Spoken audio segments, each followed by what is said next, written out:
pandemia del COVID no dará nacimiento a nada nuevo, ¿no? El COVID solo es un recordatorio del mundo poco humano en que vivimos.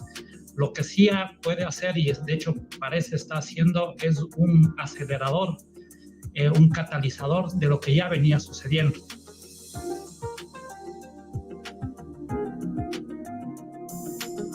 Porque hasta ahora hemos visto que un movimiento toma el lugar de otro cuando este se resuelve o se agota y se van turnando, etcétera. Pero lo que necesitamos para la transformación tan gigantesca de este mundo es que se conjuguen, que se encuentre ese denominador común que tienen todas estas luchas. Hay una categoría importante que son los movimientos que surgen por la desigualdad social y el elevado costo de la vida. Después está otra categoría que me parece también importante, las manifestaciones políticas derivadas de procesos electorales. Y hay una última categoría que me parece distinta, pero que también busca lograr la democracia, que son los movimientos independentistas o separatistas. Que no podemos seguir con la forma de vida que teníamos antes. Eso es lo que tenemos que tomar conciencia. Esta crisis nos está poniendo ante ese espejo, ante esa necesidad de replantearnos las formas hasta de consumo, las formas de movilidad, las formas de comunicación. Me parece que si logramos articular en este momento de crisis un mismo movimiento en favor del derecho a la vida, en favor del bienestar de las mayorías, podremos también avanzar como sociedad, podremos también avanzar como movimiento de izquierda.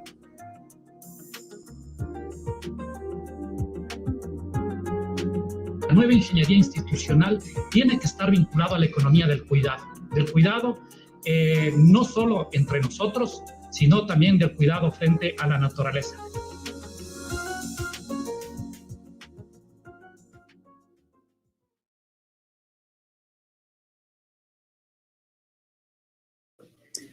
Buenos días, compañeras y compañeros. Estamos en un capítulo más de las reflexiones para vivir en el encierro.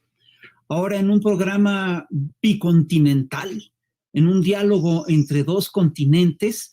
Tenemos desde España al compañero Jesús Santos, que es de Podemos, a Hernán Brizuela desde la Argentina, desde Centroamérica, Antonio Ortega Gutiérrez, y nos va a coordinar ni más ni menos que nuestra muy querida Blanca Montoya, que es un miembro importante del Instituto Nacional de Formación Política. Entonces, la verdad, estamos haciendo un esfuerzo muy importante por llevar la formación política a todas partes, es decir, ante una andanada de mentiras que estamos sufriendo, una de las pocas cosas que podemos hacer es repartir información verídica, decir verdades y buscar un diálogo sobre qué mundo estamos viviendo y un debate importante sobre qué mundo queremos tener. Y pues aquí los dejo con este panel que es francamente de lujo. Muchas gracias.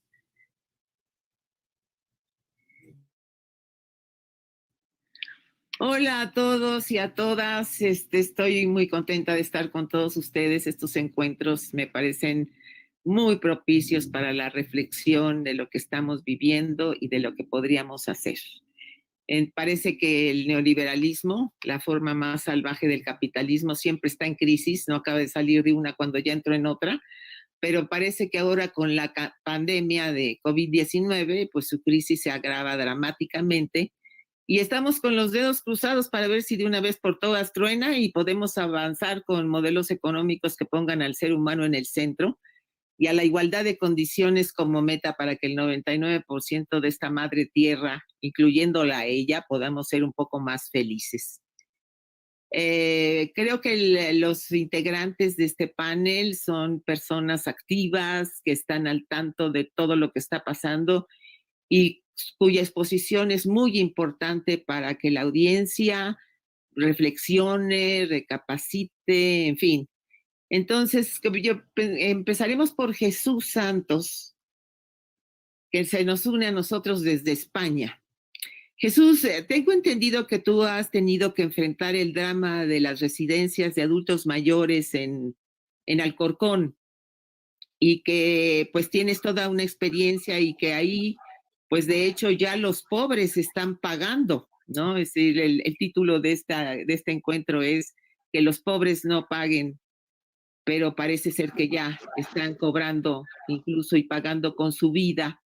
Y todo tu trabajo allá en Alcorcón, pues nos gustaría mucho que nos contaras cuál es la situación. ¿Por qué no nos cuentas?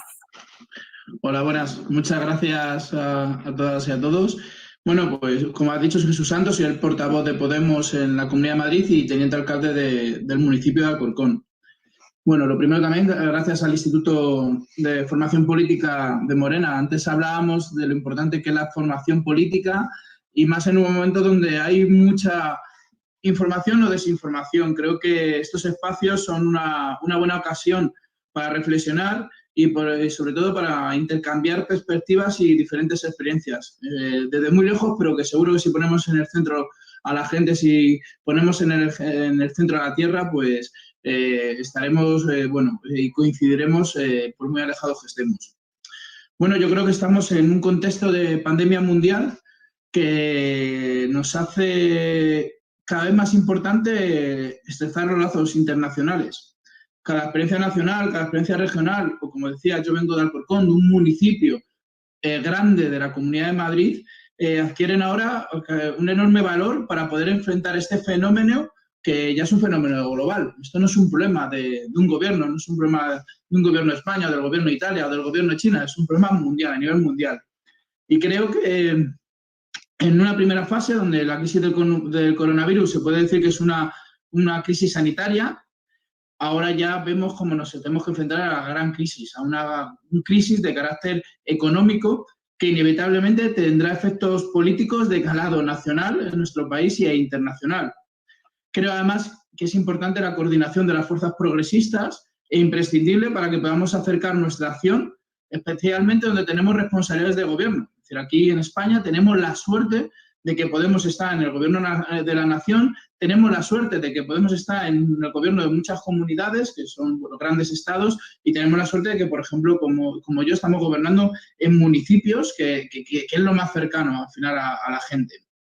Y creo que en España se está viendo claro, las fuerzas reaccionarias están utilizando la crisis del coronavirus para impugnar el gobierno de coalición entre Unidas Podemos y el Partido Socialista, que para quien no lo entienda es el gobierno más progresista de la historia de España.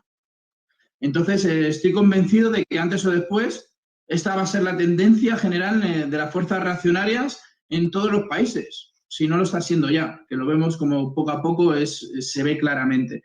Entonces, sí que si queremos salir de esta crisis protegiendo a la gente humilde, a la gente trabajadora, que avancemos en una sociedad más justa, una sociedad más moderna, una sociedad más feminista, una sociedad mucho más ecológica e igualitaria, vamos a tener que estar más unidos y unidas que nunca, dentro y fuera de nuestro país. Es decir, vemos como, por ejemplo, en España esta crisis está castigando a sectores muy desfavorecidos y, sobre todo, sectores muy precarios como el de las mujeres.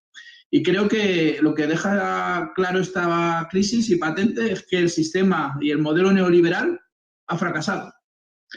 Esto es algo que se puede observar mundialmente, pero creo que especialmente en la Comunidad de Madrid, que es el epicentro de la pandemia en España, se ve claramente. Por eso voy a centrar un poco mi explicación en ella, porque es mi ámbito de actuación y porque también es el reflejo más evidente de que el modelo neoliberal en España, es decir, en Europa y en la Comunidad de Madrid, ha fracasado.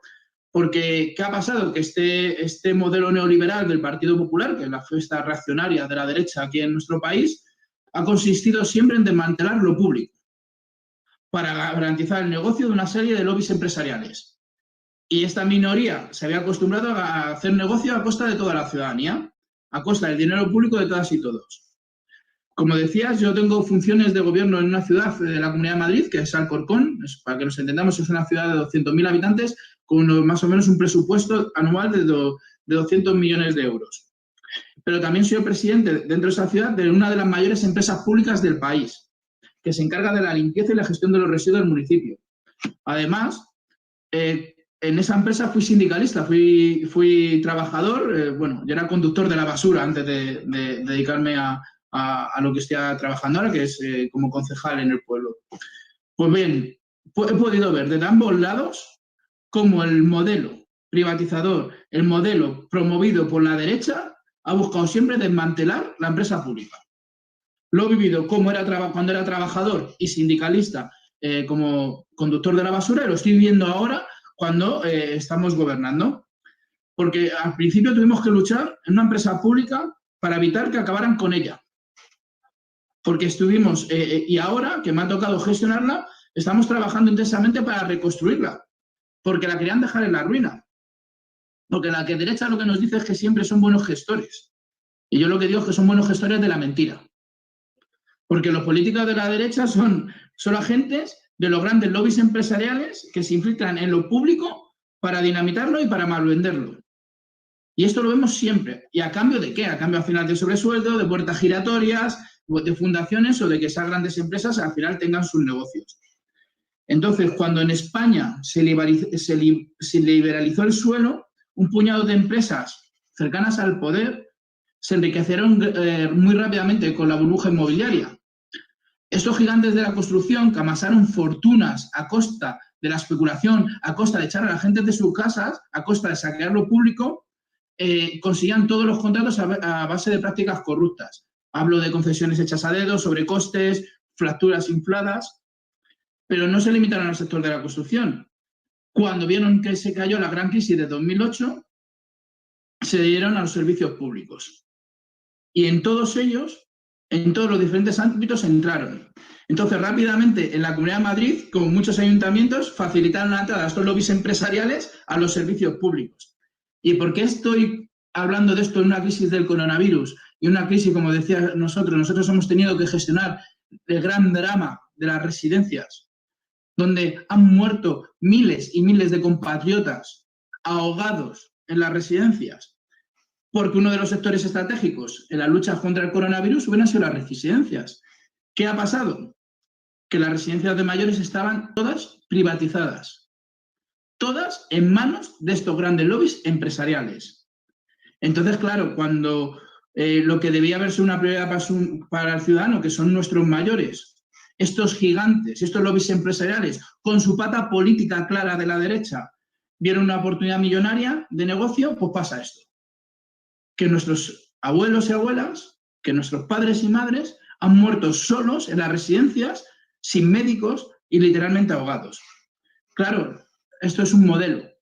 Esto es el modelo de la derecha, es el modelo donde la tónica general de la región ha habido en la Comunidad de Madrid. Y vemos cómo las concesiones de esas residencias que salían a concurso y se adjudicaban a precio, eso significaba que era la oferta más barata y no la que mejor servicio daba, se la llevaban siempre las mismas empresas que tenían relación con los sectores y las grandes promociones inmobiliarias. Entonces, vemos cómo hoy en día lo que más está golpeando, donde más ha golpeado el coronavirus, que ha sido en las residencias, porque no cumplían, y tenemos sentencias judiciales donde dicen que no cumplen las condiciones necesarias de salud, de bienestar y de funcionamiento, vemos cómo todo tiene que ver con un modelo. Y es el modelo neoliberal al que nos han abocado las políticas de estos partidos. Por ejemplo, fíjate, desde la empresa pública de la que soy presidente, desde el primer día tuvimos que dejar equipos y material de protección a los trabajadores y al personal que trabajaba en estas residencias. No es desde una semana después del coronavirus, sino desde el día. No tenían protección ninguna, mascarillas, estoy hablando de mascarillas, de guantes, de batas. Tuvo que ser una empresa pública que no tenía nada que ver con el sector, el que a los trabajadores les suministrara los equipos de protección. ¿Qué pasó? Que al final, que la mortalidad se disparó en las residencias. Hoy en día en la Comunidad de Madrid, el 80% de los muertos que tenemos es en las residencias de mayores. Hay abiertos muchísimos procesos judiciales e incluso ha tenido que haber intervenciones militares para poner orden dentro de las residencias.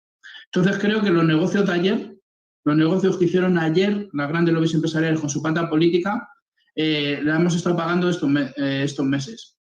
Entonces, pues bueno, lo que se ve claramente es que se ha convertido la sanidad en un negocio, que cuando el coronavirus entró en España nos encontramos sin material, ni medios, ni camas suficientes, y que la gravedad fue tal hasta que el gobierno autonómico de la derecha tuvo que hacer caso al gobierno de coalición de Unidas Podemos y el Partido Socialista. Tuvo que montar hospitales contra el reloj. Entonces, pues bueno, creo que para una primera intervención lo que quería demostrar es cómo un modelo neoliberal que ha fracasado totalmente, un modelo neoliberal que no es de ahora, es decir, que lo llevan practicando años y años atrás, y las consecuencias ha sido que en un momento de crisis, en un momento de que el Estado tenía que estar fuerte, las comunidades tenían que estar fuertes, los ayuntamientos tenían que estar fuertes, como este modelo los había debilitado, la cuestión es que ha habido muertos. Y hoy podemos decir claramente que nuestros mayores han muerto ahogados porque ellos han propuesto un modelo que al final prima lo económico frente a las personas. Entonces creo que lo que nos queda es, bueno, creo que es algo bonito. Es decir, ahora se nos abre una buena oportunidad. Creo que tenemos que apostar claramente por un blindaje de lo público, tenemos que apostar por una potencia de las empresas públicas como motor de la economía y no solo como motor de servicios. Y creo que ahora lo que nos queda desde España es apostar por eso. Es decir, podemos presionar para un blindaje claro de educación pública, de sanidad pública, de dependencia pública, y creo que la justicia social y la democracia es el momento de que venzan. También sabemos cómo están y cómo nos van a atacar. Es decir, los ataques más duros van a venir porque evidentemente aquellos que ganaron con la crisis del 2008, en España se dieron 100.000 millones de euros a los bancos y a todos estos lobbies empresariales, no va a ser tan fácil para nosotros el demostrar que si ese dinero y esa economía cae en manos de las familias y de nuestra gente, evidentemente estaremos en un mundo mucho más justo. Así que yo lo dejo ahora, perdonad si me he extendido mucho, y después seguimos con el debate. Muy bien, sí, bueno, lo que pasa es que esta coyuntura que deja tan en evidencia el drama y el daño que ha hecho, de alguna manera nos presenta a nosotros una oportunidad de que la ciudadanía en general tome mayor conciencia de lo que es ese fracaso, pero al mismo tiempo sabemos que la derecha va a arremeter, ¿no? Justamente porque se ve perdida y va a hacer uso de todas las malas políticas, de las mentiras, en fin, de un montón de cosas, y tenemos que estar preparados de que si bien para nosotros presenta una oportunidad de que la conciencia crezca, por el otro lado, pues también van a venir, ¿no?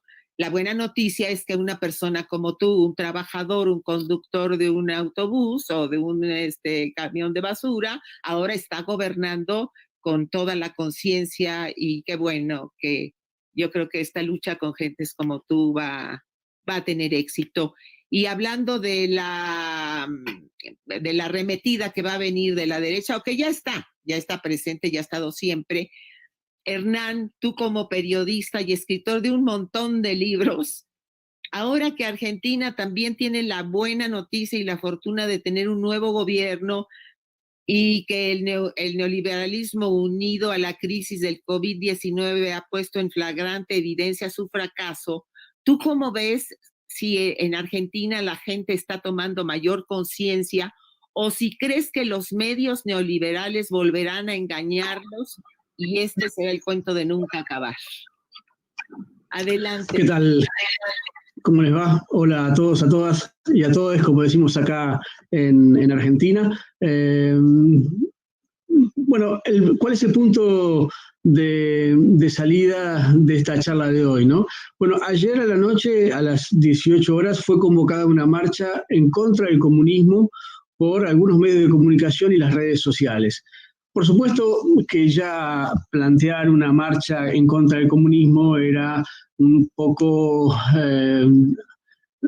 atemporal y un poco fuera yo diría, de cómo pensar la política hoy, ¿no? Primero porque el gobierno de Alberto Fernández, el gobierno peronista de Alberto Fernández, no tiene una característica cercana al comunismo, ni cultural ni ideológicamente, aun cuando haya sectores de la izquierda que están en convergencia con el Frente de Todos. pero lo que sí era importante ahí era que llamaban a romper y a bloquear la cuarentena. Y ahí me parece que es interesante plantear cuál era ese esquema, porque lo que pedían era que la gente saliera a la calle, saliera a manifestar y rompiera la cuarentena que pidió el gobierno. Y ahí me parece que hay un primer acento donde poner respecto de el respeto que uno pueda tener con la vida propia y la vida ajena en términos colectivos, ¿no? La cuarentena en la Argentina ha funcionado muy bien. Mientras en marzo a fines de marzo, el presidente Alberto Fernández lanzó la cuarentena. Si uno compara los números de Brasil o de Estados Unidos, que al mismo tiempo recibían el primer caso, en Estados Unidos hay 80.000 muertos, en Brasil hay cerca de 8.000 muertos y Argentina tiene menos de 300 muertos. Hoy posiblemente la cifra cambie, pero alrededor de 300 muertos. Y esto tiene que ver con la política del gobierno de Alberto Fernández, del Frente de Todos, que lo que hizo es cuidar a la población como nunca antes se había cuidado. Y me parece que acá hay un concepto que nosotros tenemos que recuperar desde los gobiernos nacionales y populares, como nos gusta decir en la Argentina, de izquierda, progresistas, que tienen democráticos, feministas, porque me parece que este concepto que el feminismo nos legó para pensar la política, que es el concepto del cuidado del otro, el cuidado y la sororidad, me parece que hay que recuperarlo y hay que ampliarlo, y el gobierno nacional lo hizo de una manera muy interesante, pensando en cómo cuidaba la mayoría de los argentinos. Alberto Fernández dijo que prefería que la economía cayera unos puntos y que lamentar unos puntos en la caída de economía que lamentar miles de muertos. Y ese concepto de lo público, ese concepto del Estado cuidando a su propia población, me parece que es uno de los datos más interesantes. Por supuesto, casi toda la Argentina estuvo de acuerdo en un primer proceso de la cuarentena. Yo te diría, los primeros 20 días de la cuarentena hubo una gran hegemonía política del gobierno y además una gran legitimidad de las medidas de Alberto Fernández, pero hubo un momento en el cual se empezó a dudar. ¿En qué momento se empezó a dudar? Bueno, cuando algunos empezaron a preocuparse por el andamiaje económico. Dijeron, bueno, ¿cómo va a ser la economía de la cuarentena? Y el gobierno respondió muy bien. Dijo, el Estado está para asistir a la economía aun cuando se pierdan unos puntos. Y sacó un seguro de vida que es para todos aquellos que no tienen un empleo estable. Hay un subsidio que vendrían a ser son de unos 10.000 pesos, que por supuesto que no alcanza para vivir, pero son una ayuda para poder llegar a fin de mes y alimentarse. Ustedes saben, no tengo que explicárselo, en Latinoamérica el gran problema que tenemos es la pobreza, no solamente la desigualdad, sino la pobreza estructural. Nosotros tenemos fuertes bolsones de pobreza donde el Estado tiene que asistir rápidamente allí. Por supuesto, Argentina hoy, 8 de mayo, venció en la negociación de la deuda externa. Argentina, en los últimos 4 años de neoliberalismo, ha duplicado su deuda externa en dólares, con lo cual tiene un problema fiscal fortísimo. Ese problema fiscal, el Estado lo resuelve de una manera, diciendo, señores, vemos cómo vamos a pagar la deuda externa, pero la primera deuda que tenemos es la de salvar las vidas de los argentinos y sostener la economía. ¿De qué manera sostener la economía? Bueno, vía consumo, mediante este subsidio, y también mediante créditos blandos para pequeñas y medianas empresas que no puedan pagar los salarios de sus trabajadores, porque esto es un problema. La cuarentena, como todos sabemos, frena la rueda de la economía. Entonces, el gran problema surgió cuando el gobierno decidió, y miren qué casualidad esto, es poner un pequeño bono solidario a las grandísimas empresas o industrias argentinas. Es decir, está tratando el Congreso Nacional la ley que permitiría un bono único solidario de un 1% a las grandes empresas, no a las grandes empresas, sino a las grandes riquezas, que son fortunas de más de 3 millones de dólares. ¿Se entiende? Para las fortunas que son mayores de 3 millones de dólares, hay que hacer un bono solidario del 1%. No es mucho lo que se está pidiendo, sobre todo pensando que eso llega a 12.000 familias, a 12.000 personas, perdón, y que esas 12.000 personas son las únicas que deberían pagar ese bono. Es por única vez. Lo está tratando el Estado, no es una medida que haya sancionado el gobierno, pero a partir de que se produjo ese proyecto de ley, los medios de comunicación decidieron pasar a la segunda fase, que es la fase de deslegitimación de la cuarentena. Hoy tenemos a los principales periodistas en los medios de comunicación diciendo que la cuarentena ya no sirve, que hay que romper la cuarentena, que es preferible cuidar la economía a cuidar a la gente, que no tiene sentido pagar ese bono solidario, que el Estado no puede obligar a ser solidarios a los empresarios. Por supuesto, en esta discusión que es en términos ideológicos, pero también en términos prácticos, los medios de comunicación nos hacen creer que todos vamos a pagar ese bono solidario y no aquellos que más tienen. Obviamente todavía el proyecto de ley no fue aprobado, pero está en tratamiento. Y yo creo que es importante pensar la dirección que ha tomado el gobierno argentino respecto, primero, de este cuidado y después de esa intervención estatal sobre la sociedad. ¿Por qué planteo esto? Porque Argentina ha tenido históricamente, hasta los 90, un sistema de salud muy eficaz, con algunos problemas como todos, pero un gran aparato sanitario estatal, que después se fue haciendo mixto en función de las obras sociales, que son los hospitales que eran de los sindicatos, de los trabajadores, y las prepagas. Hoy, obviamente, las obras sociales atienden alrededor del 60% de la población, obras sociales que son parte de los sindicatos argentinos.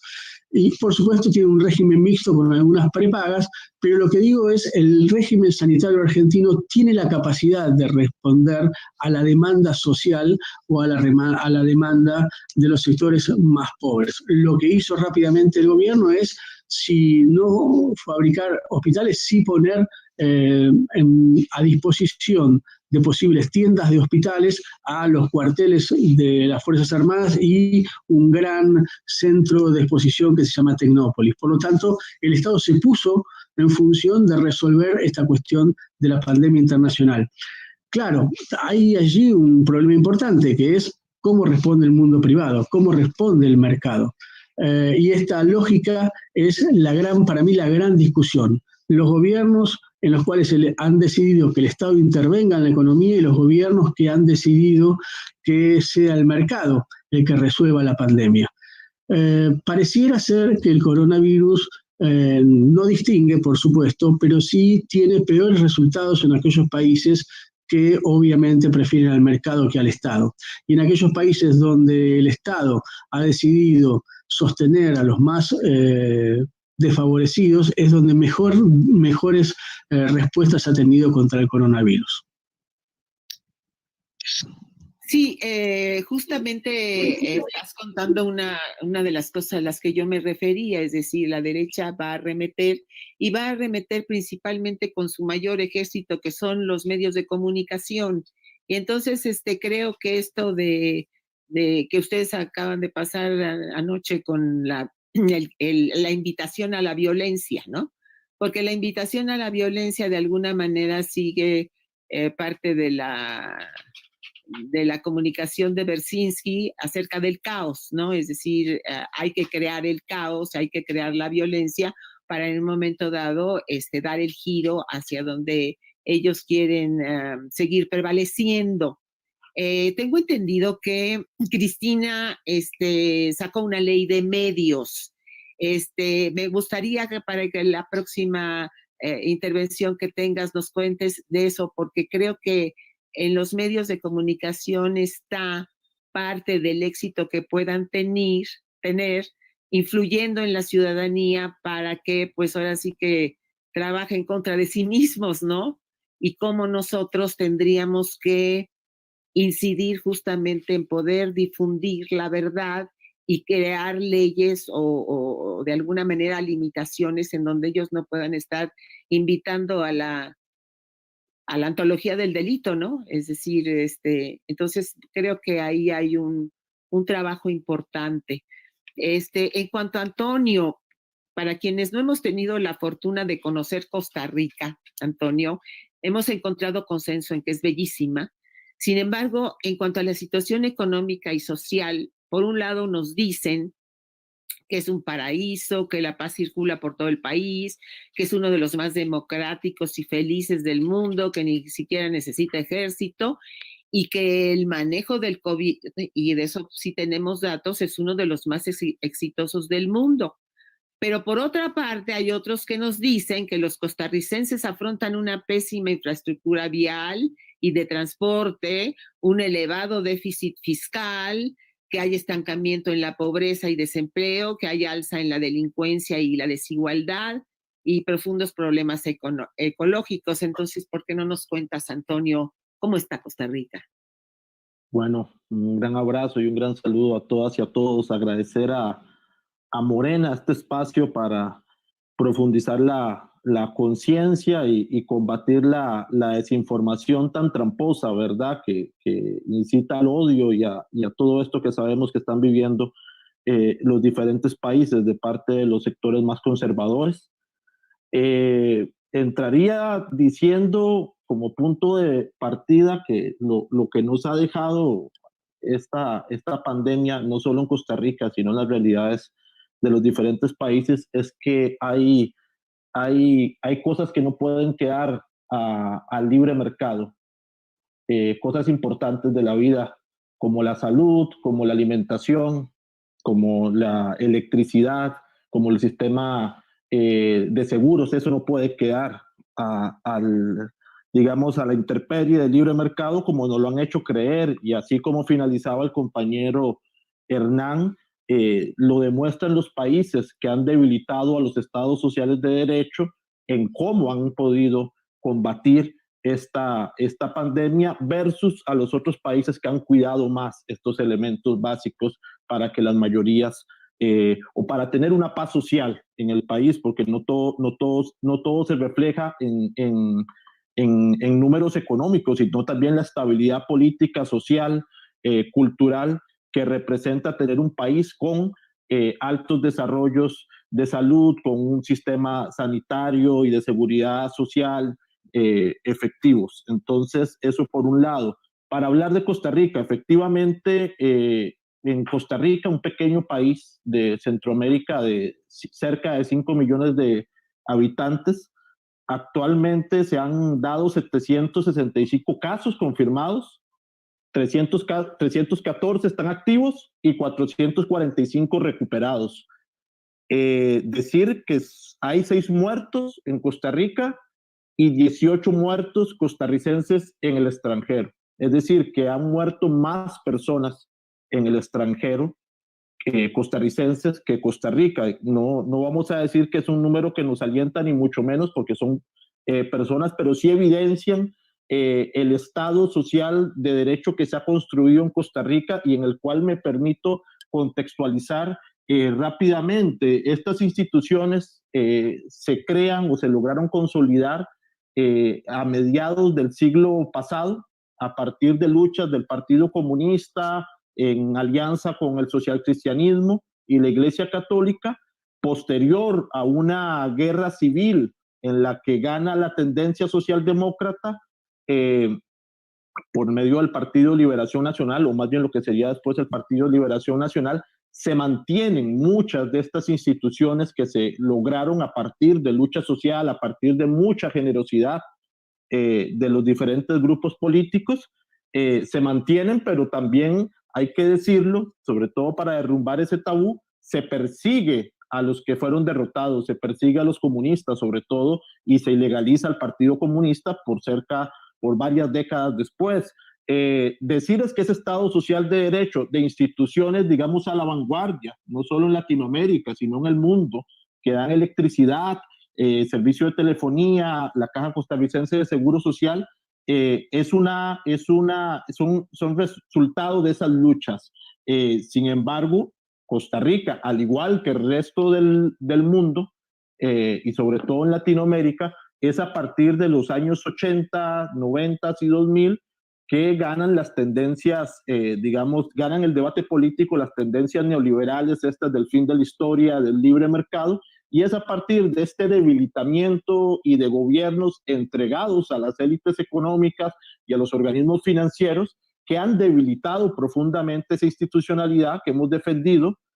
Sin embargo, y creo que esto es un punto medular, el respaldo que ha tenido la institucionalidad costarricense en estos momentos ha sido pese a sus gobiernos. ¿Y por qué pese a sus gobiernos? Porque son instituciones que se crearon con mucha fuerza y con un criterio universal, pero también por una ciudadanía costarricense, por movimientos sociales, por partidos políticos, que hemos estado en la calle defendiendo estas instituciones, digamos, en los últimos 30, 40 años. Entonces, hay que recordar que estas cifras que se pueden ver como optimistas en Costa Rica son resultado de, digamos, las grandes decisiones que se tomaron antes, las grandes luchas, pero también una resistencia reciente de diferentes partidos políticos. De partidos políticos y movimientos sociales, plataformas ciudadanas. ¿Cómo se encuentra Costa Rica o cómo encuentra Costa Rica el COVID-19? Efectivamente lo encuentra con una economía rezagada, con un desempleo de un 12,5%. Se supone que para después del COVID-19, digamos que los números más alentadores dicen que va a haber 129,000 más personas en el desempleo, y los números tal vez más pesimistas de la Caja Costarricense de Seguro Social hablan de 500,000. Otros, como el BID, habla de 200,000. En fin, yo creo y soy pesimista tomando en cuenta los números que da la Caja Costarricense de Seguro Social. Va a aumentar ese desempleo, al igual que va a aumentar la pobreza y la desigualdad social que también venimos bastantes años arrastrando en nuestro país. Lamentablemente, el gobierno de la República y los últimos gobiernos han preferido, digamos, el lobby de las cámaras empresariales, de los grandes sectores económicos, de las élites económicas, empresas de comunicación, no les digamos medios de comunicación porque son empresas de comunicación, que han logrado, digamos, en un tiempo récord enriquecerse con respecto al otro sector de la población, pero que inclusive en un tiempo récord, digamos que no llevábamos dos semanas de cuarentena, y estas élites lograron que el gobierno, digamos, en menos de 2 semanas le planteara a la Asamblea Legislativa, y también por medio de decreto, políticas económicas que les hicieran, digamos, llevar la crisis de una manera más cómoda. Por ejemplo, se les permitió el recorte, la reducción de salario de los empleados. También se les permitió no pagar por 3 meses el IVA, aunque sí lo están cobrando, es decir, es dinero que les está entrando, pero no están pagando, porque en bienes y servicios sí lo están cobrando. Y también se les está permitiendo, por ejemplo, un quiebre con respecto a los pagos a la seguridad social. Es decir, las élites económicas en menos de 2 semanas lograron eso, y ya con respecto a las políticas para el grueso de la población, para la clase media, para las clases bajas, todavía estamos peleando, por ejemplo, para que se lo ponga un tope de usura a las tarjetas de crédito, que en Costa Rica no existe. Se está peleando para que se garantice de alguna forma el pago o el no pago de alquiler a un montón de personas que obviamente están desempleadas, porque no es lo mismo hablar de una política sanitaria o hacer un eslogan para una política sanitaria si hay personas que no tienen que comer al día siguiente, como queda en evidencia en nuestro país y como queda en evidencia en la región de Centroamérica, donde, y también tal vez para terminar, la diferencia de Costa Rica con Costa Rica es abismal. ¿Por qué es abismal? El proceso centroamericano, los procesos de los países centroamericanos vienen de guerras civiles y vienen de enfrentamientos políticos muy convulsos a finales del siglo pasado. Una vez terminados estos procesos de paz en estos países, digamos, se incentiva el libre mercado. Es decir, son países que no los dejaron respirar entre la guerrilla, entre la guerra civil, entre las dictaduras, para pasar en un segundo plano a las políticas neoliberales. Es decir, hay una pobreza y una desigualdad en su infraestructura arrastrada por décadas, y es así también como se ven los números en nuestros países centroamericanos, alarmantes, que dicho sea de paso, va a ser la región que más está sufriendo y más sufrirá los estragos del calentamiento global, para poner un ejemplo de lo vulnerables que somos en esta región del continente. Muchas gracias, Antonio. Pues parece que el denominador común del sufrimiento de la gente está en las privatizaciones, bueno, en general en el modelo neoliberal, pero la privatización de los derechos a la salud y a la educación, la corrupción, el que unos cuantos tengan todo el dinero que pertenece al pueblo y que encima no paguen los impuestos, ¿no? Entonces, creo que la conciencia y la organización popular sería como la clave de que caminemos hacia el progresismo respetando la historia y la lucha de cada una de nuestras regiones, ¿no? Porque cada quien, de acuerdo a su historia y a su cultura, pues va señalando cuál es su ruta, pero sí tenemos un denominador común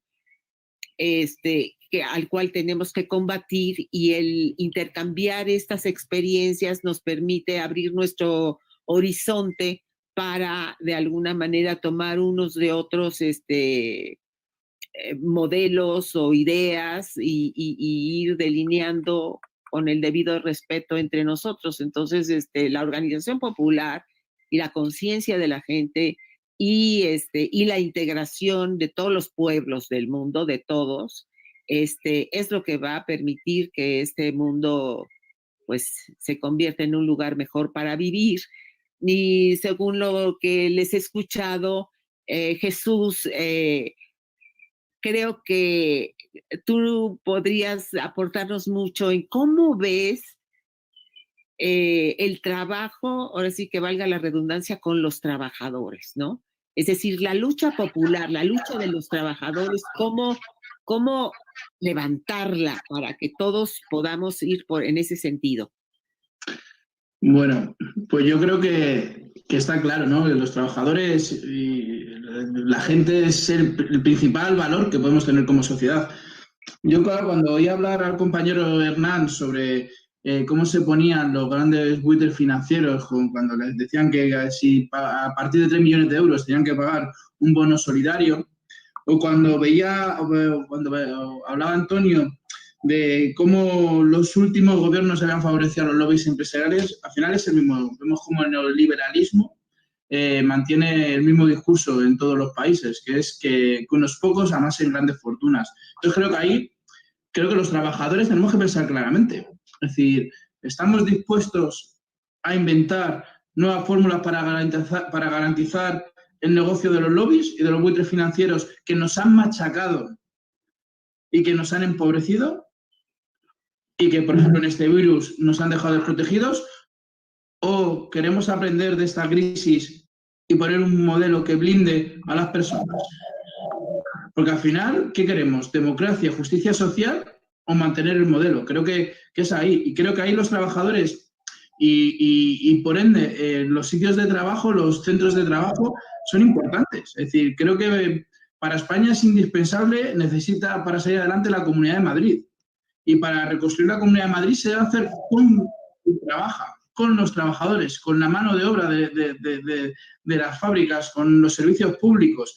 Pero claro, esto hay que blindarlo, hay que cuidarlo. Al final vemos como la precariedad laboral es el mayor arma del neoliberalismo para enfrentarnos. Al final vemos como el racismo que trae a los países este arma neoliberal es el mejor mecanismo que tienen para mantener sus grandes negocios. Y claro, antes hablaba de blindar lo público. ¿Cómo se blinda lo público? A través de lucha. A través de lucha, y de lucha obrera. Es decir, que creo que hay discursos que podemos moldear, o podemos hablar, pero al final acaban en lo mismo. O los trabajadores, o el pueblo lucha por defender lo que es suyo, y lo que es suyo, la sanidad, la educación, la dependencia, como decía antes, de las residencias. Y entonces creo que ahora nos toca poner en marcha un modelo donde no solo se pueda blindar lo público, es decir, al final blindar lo público, ¿qué es? No es solo mantener lo público, sino es poner las herramientas necesarias para que después no puedan privatizarlo. Porque imaginaros que demos estos pasos fuertes en este blindaje de los servicios públicos, tan importantes y tan necesarios en nuestros países. Y después llegan otros gobiernos y los vuelven a desmantelar. No solo tenemos que potenciar y mantener lo público, sino tenemos que tener herramientas y tenemos que crear herramientas para que no puedan destrozarlo. Y esas herramientas, ¿en manos de quién tienen que estar? De las trabajadoras y de los trabajadores. Porque si está en manos de los políticos, pueden cambiar. Pero hay algo que nunca falla en la sociedad, que es la clase obrera. Entonces, creo que ahí es importante, a la pregunta que tú me decías. Y creo que también tiene que haber un control colectivo. Es decir, el problema, ¿por qué han podido privatizar todos los grandes servicios públicos, todas las grandes empresas? Por la falta de control colectivo, porque, bueno, al final vemos como en sectores donde los trabajadores no tienen tanta fuerza, es muy fácil desmantelarlos. Pero al final también vemos como en sectores con mucha fuerza, en nuestro país, por ejemplo, también lo han desmantelado. ¿Por qué? Porque no había un control público, porque no había un control obrero, pero porque no había un control también de la sociedad. De explicarles una empresa pública solo con el beneficio empresarial que tiene o solo con la cantidad de impuesto de sociedades al tener ese beneficio empresarial, si eso cayera en manos de los trabajadores y en manos de la sociedad, tendríamos mejores servicios públicos. Entonces creo que el control colectivo, tanto por una parte de los trabajadores como por otra de la sociedad, es importantísimo para salir de esta lógica neoliberal. Y creo que también es de vital importancia poner ejemplos concretos. Es decir, si el margen de beneficio que han tenido todas estas empresas, todos estos grandes lobbies empresariales, con este modelo, lo hubieran convertido en inversión en personal, lo hubieran convertido en inversión en maquinaria. Cuando digo maquinaria, por ejemplo, con esta crisis, es en respiradores para que la gente no se hubiera muerto, o en EPIs para que nuestros sanitarios no se hubieran contaminado. Bueno, seguramente como comunidad y como sociedad hubiéramos estado mejor preparados para combatir esta crisis. Entonces, este es el sentido del blindaje de lo público y creo que nos toca explicarlo abiertamente. Que cuando tienes servicios públicos fuertes, la gente no se muere en las residencias. Que cuando tienes servicios públicos, y en nuestro país además con las diferencias, nosotros tenemos comunidades, la Comunidad de Madrid, pero por ejemplo tenemos otras comunidades donde ha golpeado mucho menos la crisis del coronavirus. ¿Por qué? Porque tiene una sanidad pública más fuerte. Y esto es lo que hay que decir. Claro, vemos como se ha hablado mucho del modelo de privatizaciones, pero hay un modelo que también ha funcionado mucho en Europa y que nos ha destrozado, que son los recortes. Es decir, no solo las privatizaciones han destrozado los servicios públicos, sino que aquellos que no han caído en manos de los lobbies empresariales han recortado derechos para los trabajadores y han recortado servicios. Entonces, al final, ¿cómo hacen para desmantelar lo público? Destrozarlo. Primero que den un mal servicio. Entonces, creo que ahí nosotros debemos apostar por poner herramientas y hay una herramienta clara en contra ya no solo de las privatizaciones, prohibir los recortes en los servicios públicos. En fin, no puede haber un modelo en un país donde en un momento determinado vayamos para atrás en educación pública, en sanidad pública, en dependencia pública. No puede haberlo. Entonces tenemos que prohibirlos y tenemos que ser valientes y poner eso encima de la mesa, encima de los parlamentos. Es decir, no se pueden llegar a prohibir los recortes. Porque se tienen que prohibir los recortes, porque si no pasa eso, al final vemos porque por muchas herramientas que pongamos, la sociedad te va a pedir que vengan los grandes salvadores con sus grandes economías de escala, que al principio sí que parece que van a mejorar, pero como se ha visto ahora en nuestro país, son los que provocan las muertes. Y yo hay un término que creo que con lo del bono solidario que decíamos antes, que es la fiscalidad patriótica. Al final, blindar lo público, ¿qué es? Fiscalidad patriótica. ¿Y cómo se blinda? Los que más tienen son los que más deben de pagar. Así es. Y eso sí, y además que es algo que con un discurso desde lo concreto, creo que lo podemos ganar. Por eso son tan importantes todos estos foros, porque debemos de construir un discurso mundial capaz de que nos entiendan. Y la gente, para que nos entienda, tiene que verlo en sus manos. Es decir, que al final, la Comunidad de Madrid, el problema que ha tenido claramente y por lo que han muerto gente es por la barra libre fiscal para los millonarios, para los lobbies empresariales, que han sido los que se han llevado los servicios públicos y los que han primado la economía sobre la salud. Y en estos momentos donde el problema era un problema sanitario, pues han muerto miles y miles de compatriotas en el sistema sanitario. Entonces creo que ahí es donde tenemos que poner el centro, y para ello es importante los trabajadores y la sociedad. Si están dispuestos a poner un nuevo modelo donde prime la gente y no primen los beneficios fiscales. Así es, Jesús, muchas gracias. Pero fíjate que todo este discurso que suena tan humano, tan claro, no trasciende justamente porque tenemos medios de comunicación que no difunden todas estas ideas. Yo estoy segura que si nosotros tuviéramos canales más amplios para difundir todas estas ideas, pues obviamente toda la gente lucharía por esas mismas causas. Entonces, el problema está, por un lado, en que necesitamos medios que difundan todas estas ideas. Y ahí es donde entra Hernán a decirnos qué piensas de cómo tenemos que manejar la cuestión mediática y que nos cuentes, como yo decía, de la ley de medios, porque si los medios no difunden todo lo que Jesús ahorita nos acaba de transmitir y que resulta tan claro y tan humano, pues entonces la gente sigue engañada y sigue pensando en cuestiones absurdas y con mentiras, y así no puede tomar decisiones, ¿no? Adelante, Hernán, cuéntanos. Bueno, yo creo que muchas de las cosas que dice Jesús están atravesadas por lo que nosotros llamamos la batalla cultural, ¿no? Que significa es cómo discutimos en términos culturales, en términos de subjetividad, en términos de pareceres y de sentidos, lo que piensan unos y otros dentro de una sociedad. En la Argentina, en los últimos 30, 40 años, se había producido y se sigue reproduciendo un esquema muy concentrado de medios de comunicación que en el gobierno de Cristina Fernández de Kirchner, entre el 2008 y el 2015, el proceso fue del 2003 al 2015, pero concretamente en el segundo mandato de la presidenta, lo que se sancionó es una ley de medios de comunicación que lo que intentaba era desmonopolizar los medios de comunicación en tres formas: medios del Estado, medios de organizaciones no gubernamentales y medios de empresas privadas. Esa lógica de los 3 tercios era muy enriquecedora porque lo que permitía era 3 lógicas diferentes de comunicación.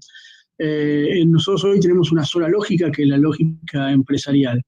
El gobierno actual todavía no ha sentado la discusión sobre los medios de comunicación, pero ya empieza a notarse la arremetida del campo comunicacional, que uno podría decir, de los medios concentrados, pero no solamente los medios concentrados, sino también del capital concentrado, porque esto es lo que hay que plantear con coraje. Los medios de comunicación y los periodistas no son otra cosa que los medios por donde se tramitan los discursos de la derecha o del capital concentrado.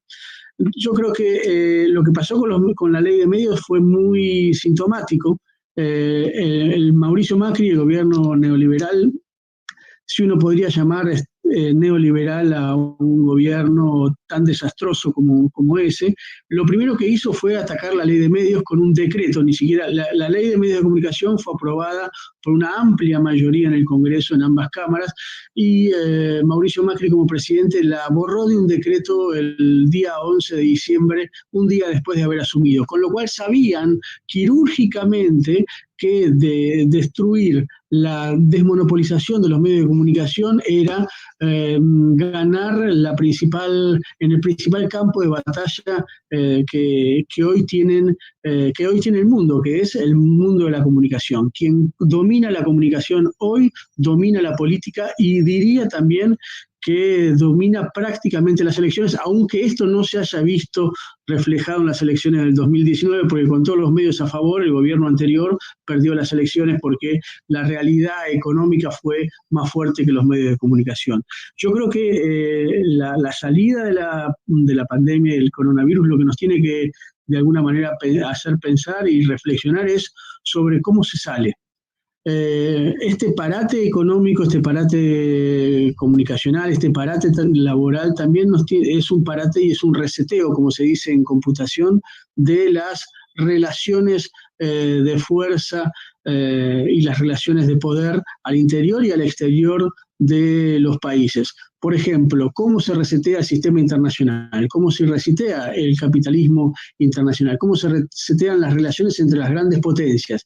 Es lo mismo un Estados Unidos muy debilitado por la crisis del coronavirus o no es lo mismo con la emergencia de países como Rusia y China, por ejemplo.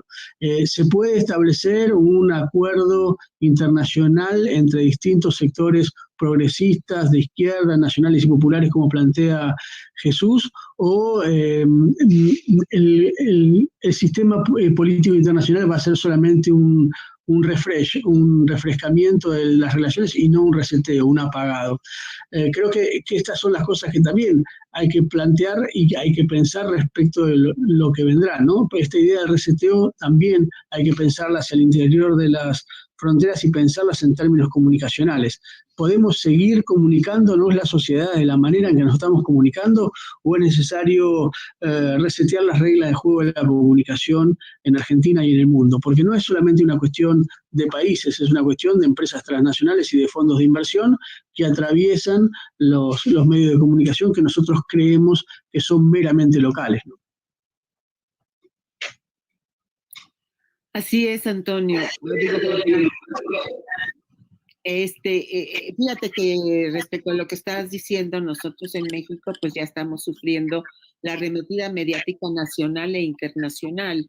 Es decir, y bueno, tenemos que prepararnos para ello y resetear lo que estabas diciendo. Los medios de comunicación sí tienen que manejarse de otra manera y es la izquierda la que tiene que emplearse a fondo para cambiar esos esquemas, porque no puede ser que los medios de comunicación estén en manos de las corporaciones, es decir, es una cosa, un lugar común saber que todo lo que ellos van a difundir va a ser a favor de ellos y desgraciadamente tienen técnicas muy efectivas para llegar a la gente por medio de la emoción y transformarla a través del miedo, el odio y la violencia, que es el terreno donde ellos se juegan. Entonces creo que ahí tenemos mucho trabajo y muchas cosas que hacer. En cuanto a lo que estaba planteando Antonio, creo que una de las cuestiones que me llama la atención es que de alguna manera ustedes en Costa Rica, a pesar de que de alguna manera tienen una tendencia neoliberal y de cercanía con las cuestiones imperialistas, pero también han podido jugarse con ciertas medidas prácticas que a través de ellas han permitido modificar, digamos, el mapa económico. Por ejemplo, esto de que en Costa Rica la salud es universal y tengo entendido que la inversión en salud es del 7.3 del PIB. Entonces, bueno, pues ustedes deben estar desarrollando como fórmulas que de alguna manera nos lleven a un cambio ya de fondo, ¿no?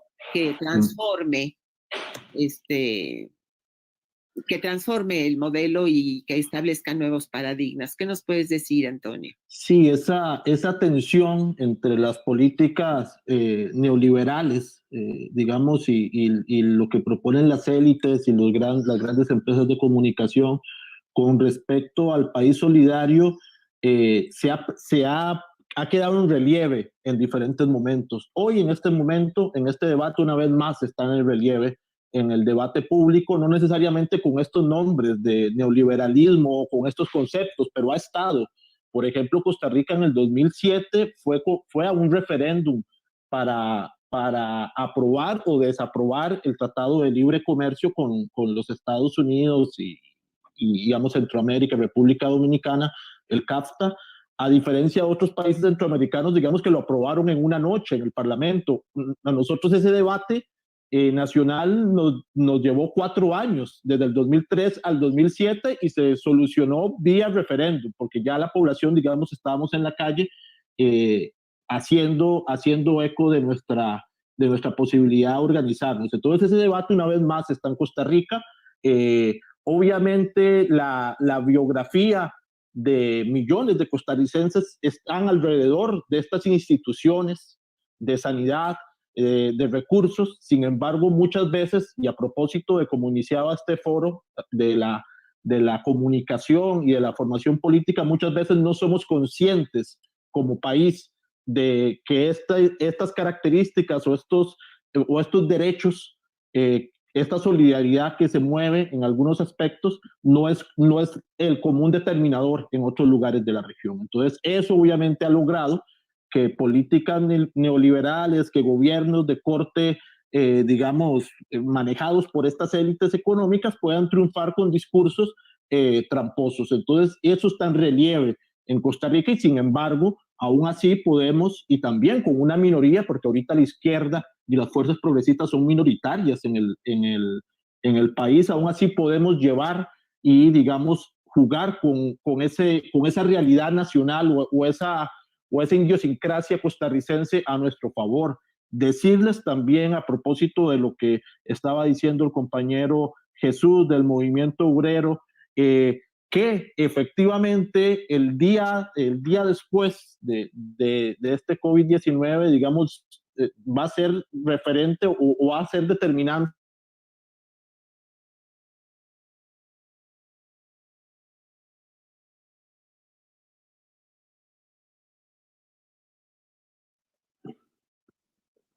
Se me fue un momento. ¿Por qué es importante esto?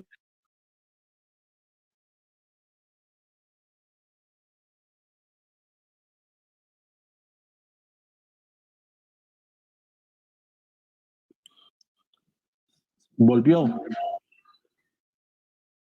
Sí, volvió. Ok.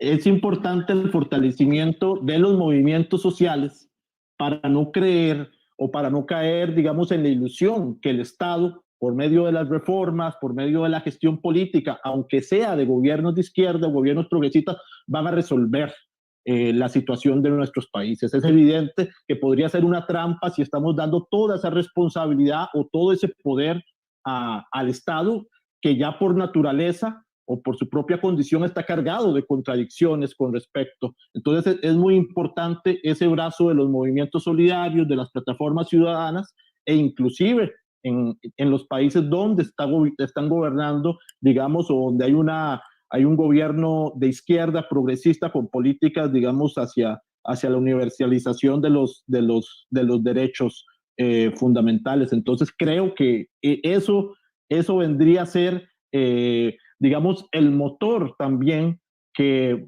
tendría que hacer más ligera el reacomodo o las discusiones entre los países y entre los partidos políticos hermanos, entre los proyectos políticos hermanos de tipo progresista y socialista. Creo que la solidaridad que se están presentando en algunas regiones del mundo, algunos países, por ejemplo Cuba, representan ese espíritu con el cual vamos a salir de esta crisis económica y obviamente se antepone a la visión egoísta, a la visión, digamos, asesina, porque es una visión asesina la que te quita los instrumentos de salud los instrumentos de salud de un país para dárselos a otros, o la del libre mercado, la que si una persona no está asegurada se muere. Esa es justamente el espíritu que debería motivar estos encuentros y que debería motivar a nuestros partidos y a nuestros países y a los diferentes liderazgos a construir un mejor mundo post-COVID-19. Así es. Yo creo que, repito lo que he venido planteando, de que la conciencia, la organización popular, campesina y obrera y la implementación de mecanismos y de instrumentos que nos lleven a ello es la clave y es donde tenemos que poner el mayor énfasis. Además, y sin olvidar que es importantísimo, la unión, la integración de los pueblos, que nosotros estemos al tanto de lo que esté pasando en el mundo y que sepamos, por ejemplo, pero no solamente dentro de nuestra América Latina, que es de por sí importante, sino también con Europa y saben que en Vietnam hay 0 muertes en COVID, por ejemplo. Ese tipo de cosas para que nosotros podamos alentarnos, porque las buenas noticias para nosotros a veces no se difunden. Las cosas buenas que están pasando desde la izquierda no nos las cuentan, ¿no? Nos cuentan puras mentiras y todos los fracasos que sí tiene la izquierda. Entonces sí, nosotros tenemos que integrarnos, difundirnos, en fin, todo esto, y pues ha sido muy enriquecedor este encuentro. Espero que sigan habiendo más y más, y que nosotros podamos difundir todo esto, es decir, que la gente lo vea, lo medite, lo reflexione. Quizás esta coyuntura nos ha permitido todas estas reflexiones y a lo mejor nos han fortalecido en la lucha por la que estamos todos. Entonces, pues yo les agradezco mucho su participación. Si alguien quiere agregar algo, levánteme la mano y le doy la palabra. Y si no, pues yo estoy muy contenta de haber estado con ustedes. Espero que nos volvamos a encontrar muy pronto. Les mando un beso y un abrazo a todos y a todos los de la audiencia que más tarde nos verán en esta grabación. Y quiero invitarlos para el próximo martes, que va a ser otro encuentro dentro de este ciclo de reflexiones para vivir en el encierro, el martes 12 de mayo a las 8 de la noche, con el tema La transmodernidad y el giro descolonial en América Latina. Están todos invitados. Les mando un beso, un abrazo a todos y sigamos en la lucha. Venceremos. Muchísimas gracias, un placer. Saludos para todos y abrazos. Gracias. Buenas vibras a todos y muchas gracias y mucha fuerza. Esperamos seguir viéndonos. Pura vida.